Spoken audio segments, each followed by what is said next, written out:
Mainit na sinalubong ang half-Pinay na si Jessica Sanchez ng kanyang mga ka-hometown sa San Diego, California. Bilang bahagi yan ng tradisyonal na American Idol homecoming para sa top 3 finalists. Narito ang report. Hindi magkamaya ang mga ka-hometown ni American Idol Season Top 3 finalist Jessica Sanchez sa Chula Vista, California nang magbalik doon para sa tradisyonal na Idol hometown visit.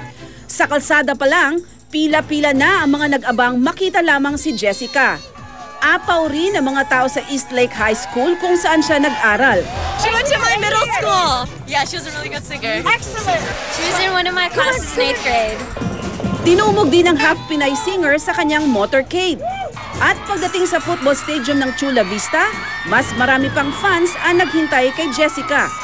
No, ladies and gentlemen, we've got a lot of people here. How many of you came to hear Jessica sing?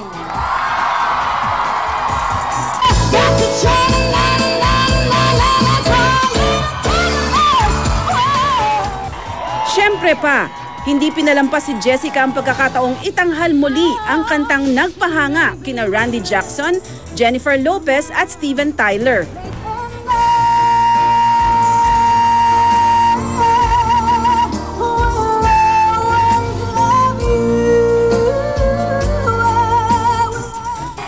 Dahil sa kanyang tagumpay at karangalan para sa hometown, may sorpresa sa kanya ang kanilang mayor na si Cheryl Cox. We have declared this day Jessica Sanchez Day in the city of Chula Vista. Nagtanghal din si Jessica sa USS Midway Museum bilang pagpupugay sa kanyang ama na isang US Navy. Para sa saksi, Ana Mari Balane Fuduranan nag-uulat. Samantala, kumpirmado ng sa Pilipinas ang location ng susunod na season ng Survivor USA. Inanunsyo po yan mismo ni Survivor host Jeff Probst sa finale ng Season 24 ng Survivor USA. Makikita na rin sa kanilang website ang bagong season na tatawaging Survivor Philippines. Gayunman, di pa tiyak kung saan sa Pilipinas ang tiyak na location ng susunod na season.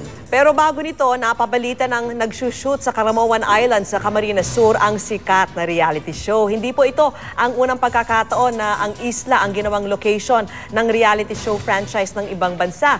Ginawa na rin sa isla ang Survivor Israel, Serbia, France at Sweden.